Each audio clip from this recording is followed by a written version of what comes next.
Hello and welcome to the Berean Book Club podcast with your hosts Francois Poe and Conrad Rieder, the podcast where we discuss books written by saints both dead and alive to see what they can teach us and the church today and hopefully spur us on in our love for Christ.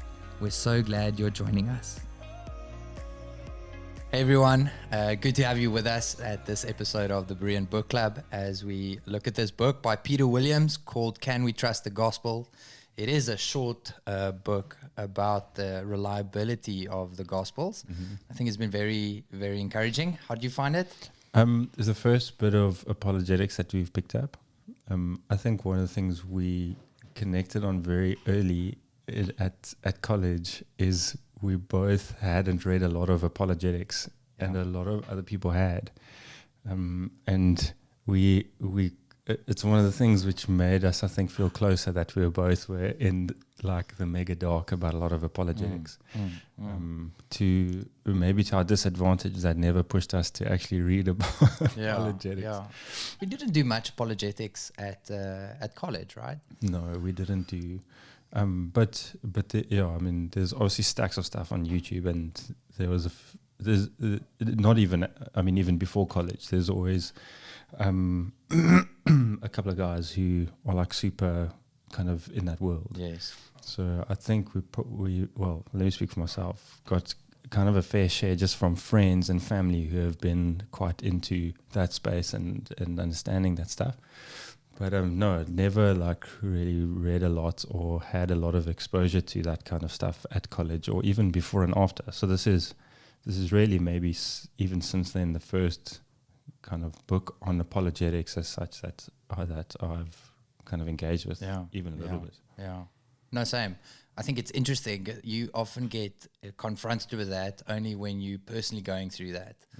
So I think for a lot of people, their entry into Christianity is through answering these basic questions about the reliability of the gospel. Did Jesus really live? Did he really rise from the dead? All those kinds of questions. But growing up in a Christian family, those were assumptions that I already had. And so for me, it was questions about what does this actually mean that drove me to love Jesus and to give my life for him, to him.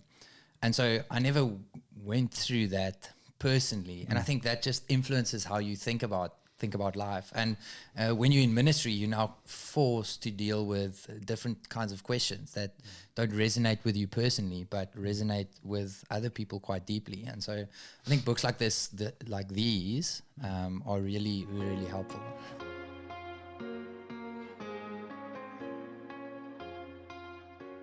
What he's writing about is not very, very novel or new in the sense that it's not a particularly kind of like a contemporary question that everyone's asking at the moment. I think a lot has probably been written on this kind of stuff. At least we've heard the questions been asked many times before. Jesus' resurrection appearances, how to make sense of the miracles in the Gospels, all of those kinds of things.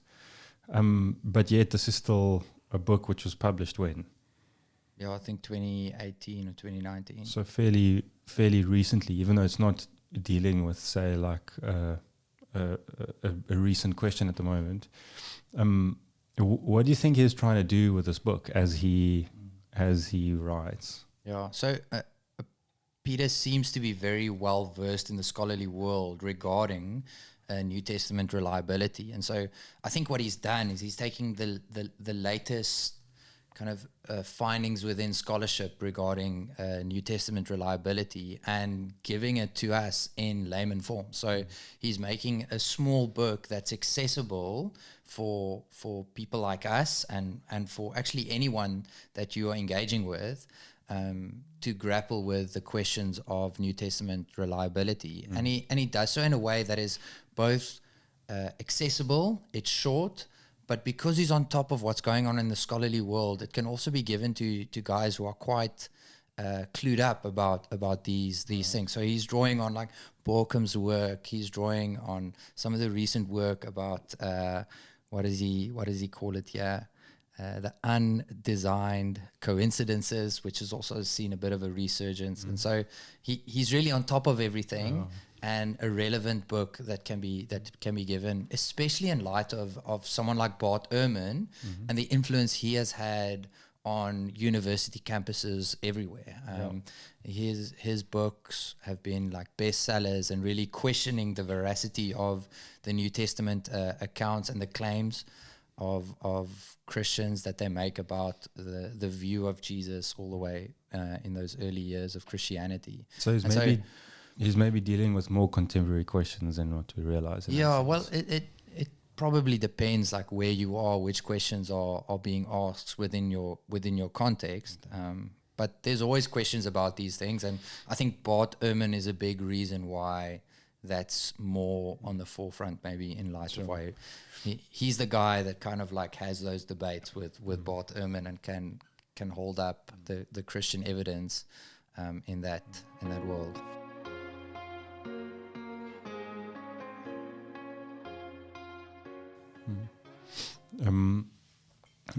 In the whole conversation, one of the most important things to deal with is the idea of history always being written by the victors, and what that means for how we read that, how we understand that. Is it slanted to one way or the other? This is something which he kind of climbs into up front. How does he handle that? How does he deal with it? What's the case that he makes? Yeah. So, I mean, the question arises, well, is there not bias in the gospel accounts that we have just because they're written by Christians? And there's something to be said for that. But I think he makes the case that even that premise is wrong. He says here, an innocent man accused of a crime may have a deep interest in proving his innocence, but this bias is not a reason to dismiss the evidence he produces. The question then is not whether the gospel writers had an agenda. Of course, they did have an agenda, but rather whether they reported accurately. And so the question is about, can we actually trust the sources and what they say, rather than did they have agenda behind what they said?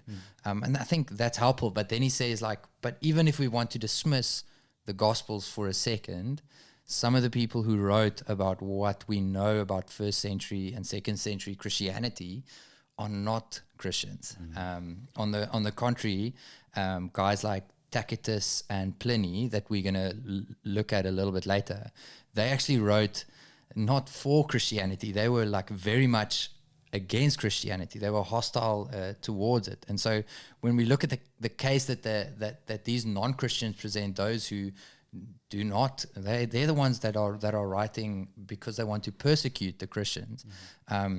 Those sources carry quite a bit of weight in that regard. And I think that was interesting to just look at. It's like, so what did they say about the Christians? And what I found there was new to me, at least, was just fascinating that even as early on as 110 AD, Pliny is writing to an emperor there about these Christians that he's finding in his courthouse, and he wants to know, how do I deal with them? What should I do with them? Because I can't really see any crime that they've committed other than kind of their faith. And should I execute them? Is that fine? And the emperor writes back, that's good. Like that is what you should do. But even just from that exchange, we learn quite a few things about what was going on in Christianity back then. For him, already in 110 AD, he is writing that there are Christians that are meeting on a specific day to worship Christ. And again, Williams just puts the case well. Within Jewish monotheism, the only person to be worshipped is Yahweh, the Lord God. That's the only one worthy of worship. And so the Pliny knew that was what they were doing, and so they were called to denounce Christ as a way to show that they're not going to be executed. They honor the Roman gods and denounce Christ, and then they're set free. And that shows us that as early on as first century, early Christians were meeting and they were worshiping Christ as God. And that in itself is like extraordinary evidence.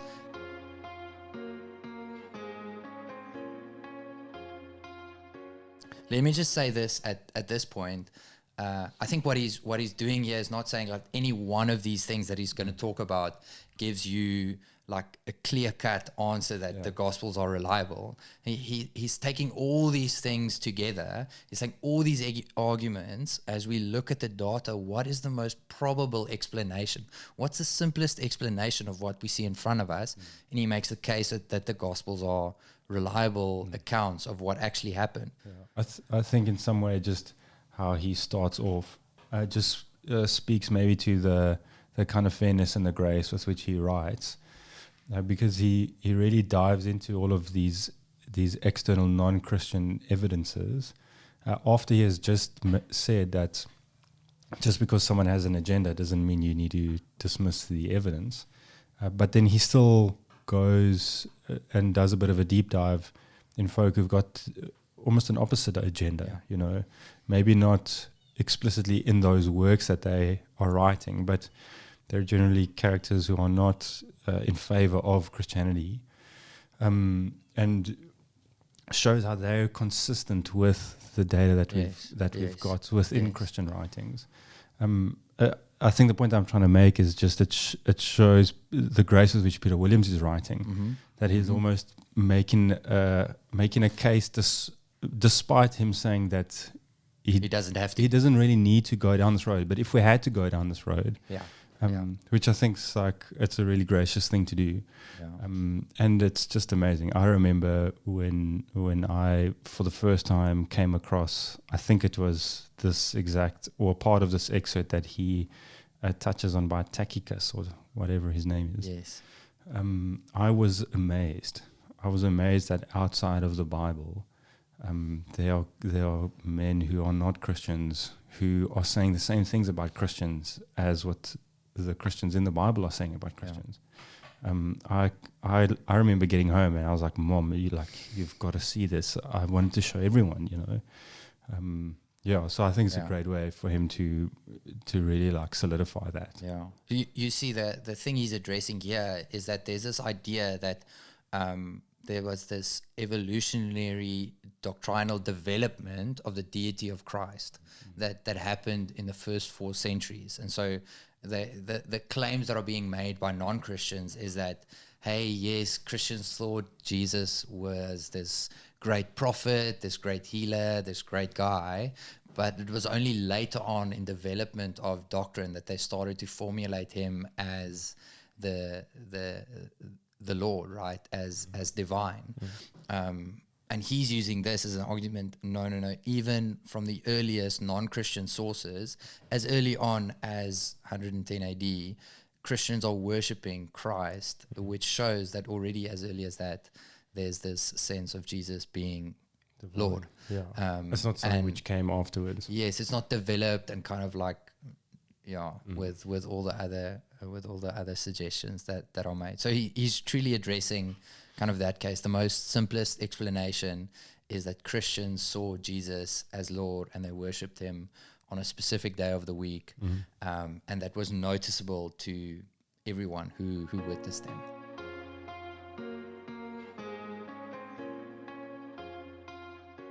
He obviously moves on from external evidence to internal evidence.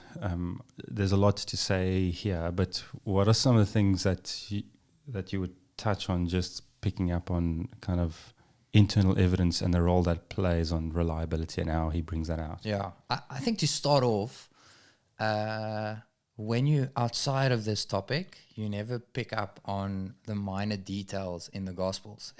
You read for the meaning of the text. That's what you're trying to do. So when you read the Gospels, you're trying to say, what is Mark teaching us here? When he's reading the Gospels and trying to do the work that he's doing, he's looking at all the minor details to say, is this a fabricated account? That's the claim, right? Yeah. That this is a fabricated accounts that we have, the Gospels aren't trustworthy. And so he really draws apparently on Barkham's work, especially on the way in which proper names have been used within the Gospel accounts and how that correlates with the data that we have about Palestine and Jewish names back then, and how those those align very, very well. But he also picks up on just basic topography, places that gets mentioned, geographical names, botanical knowledge about certain seasons when stuff is happening specifically there. And again, he's not saying one of these things makes the case. He's saying if we put this all together and we try and make sense, like, could this really be fabricated, or is the simplest explanation that these documents present to us an account of what a first century eyewitness or those who had spoken to eyewitnesses would be able to present to us? And he says that's kind of the simplest answer. He goes on to speak there about disambiguators as kind of something else that helps us to see the importance of this, is that because the names are popular, some names are popular and some aren't, the writers distinguish between different Simons. So you have Simon Peter and Simon the leper. Now, if Simon wasn't a popular name, he wouldn't have to do that.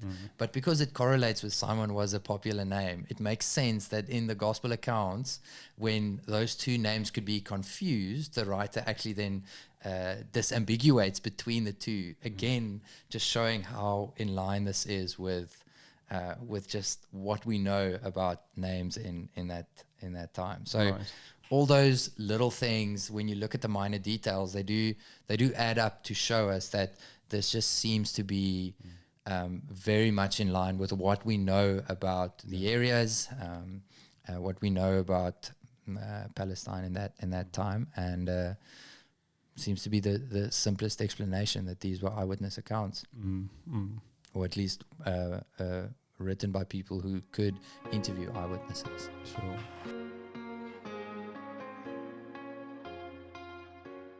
After reading this book, the thing which I think you're most excited about is this idea of undesigned coincidences.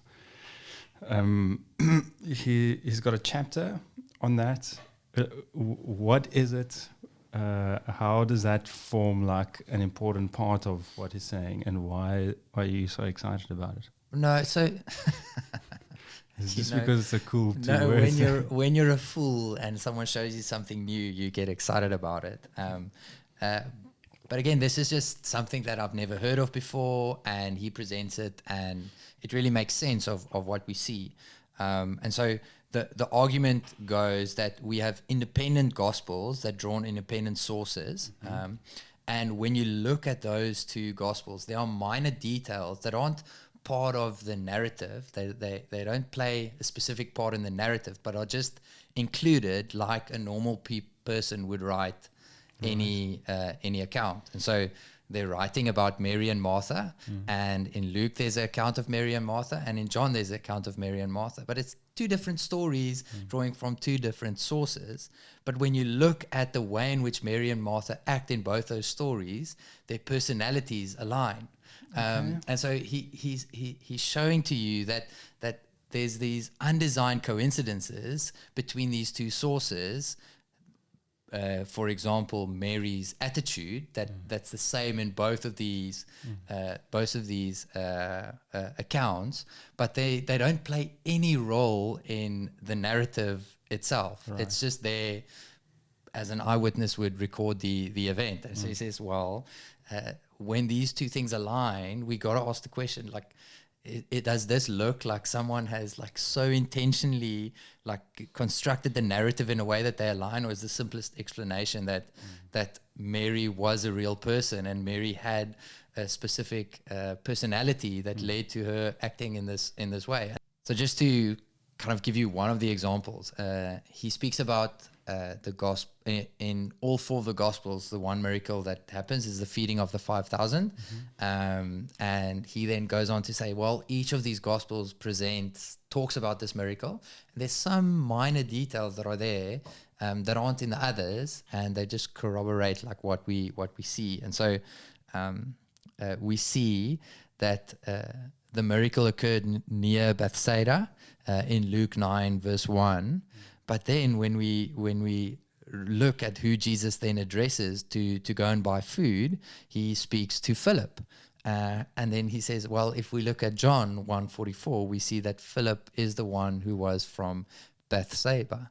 And so that just makes sense. Like, hey, Jesus would speak to the guy who knows where the shop is, right? Yes. That's kind of Yes.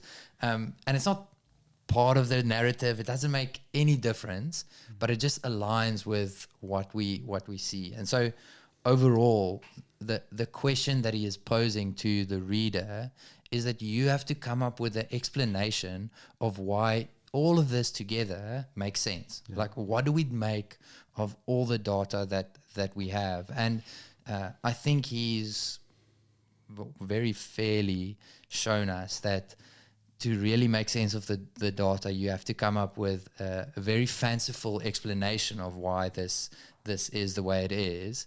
And again, I've said it so many times just in this podcast, the simplest explanation is that these were faithfully reliable accounts of what actually happened. Yeah.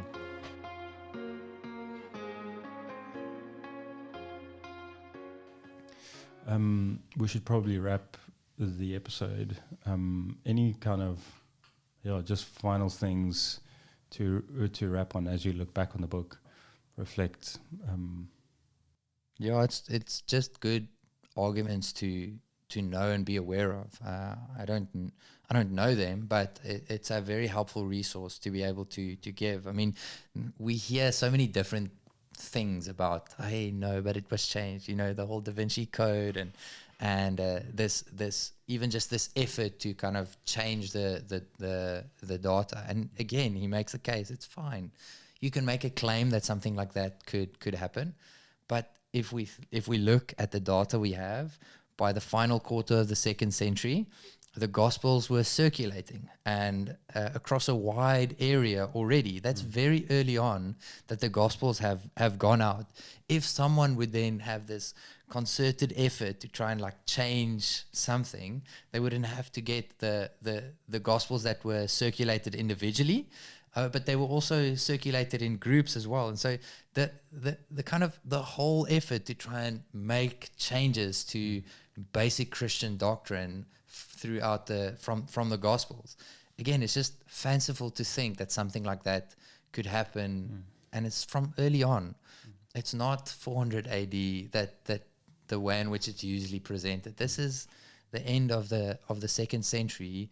These Gospels were already circulating. And so just overall, it's just constantly like showing that there are all these arguments, but if we go back to the data and try and make sense of it, I think there's better explanations for most of the things. Yeah, I think it's probably just it's probably a helpful resource to have one or two or a few of on your shelf. Not, I mean, obviously to have made sense of some of the stuff, but it's short enough, it's accessible enough, and maybe in part this is the intention of the book being designed the way that it is, to just be able to hand it to someone to have to have a read through who's really trying to wrestle through some of the stuff or make sense of some of the stuff, or even in part for it to be a bit of a reference book, where if particular questions come up, to go to particular sections of his book and just to be able to refresh yourself and be able to answer those well. So it's probably just it's a useful resource to have a hard copy of. Which we're not very good with. Yeah. No, I think so. I think if you've been listening, you recognize that we can't really do justice to the arguments. There's a reason why he's a scholar in New Testament reliability, and we're just pastors trying to shepherd the flock that's been given to us. And so it's much better to listen to his arguments. But I hope we've at least given you kind of a taste of just the good job that he does. And you'll read this book different. I'll read this book different if I've got someone asking me these kinds of questions, right? And so, like Con said, if you have it on your shelf, this will come in very, very handy when you're dealing with these kinds of questions.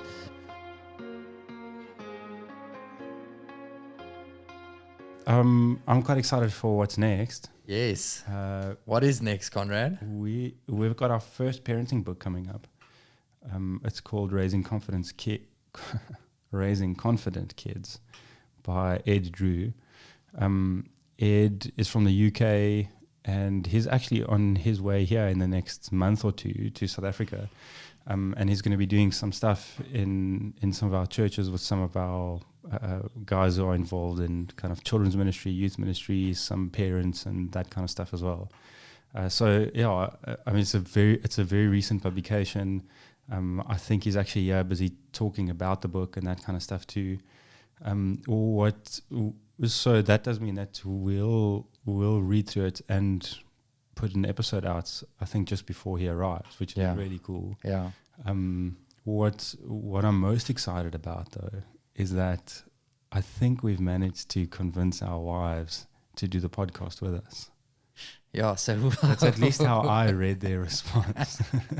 We'll see how that goes. But we are quite excited to get them on board and to just us four chatting about parenting. We're only 5 years into it, and you like 2 or so. And so there's a lot we still need to learn. And excited to actually dive into this book. It's a question about like how do we raise kids to have their identity like firmly rooted in Christ. And again, like questions of identity is huge, and especially as parents, it's something that we need to think through. And so we're very, very excited for that. But we've made promises before that we haven't kept, and so we'll get you episode next month. We'll see if we can continue to convince our wife to do it with us. Yeah. But do pick it up, Raising Confident Kids in a Confusing World by Ed Drew. And we'll see you next month. Thanks for joining us. Grace and peace. Thank you so much for listening to this episode of the Berean Book Club podcast. We'd love for you to head over to your podcasting app and give us a review and subscribe to the podcast. It will help us so much. This podcast was brought to you by BTI Stellenbosch. BTI Stellenbosch exists to bring theology to the church. If you want to find out more information, you can head over to btistellenbosch.com. Until next time.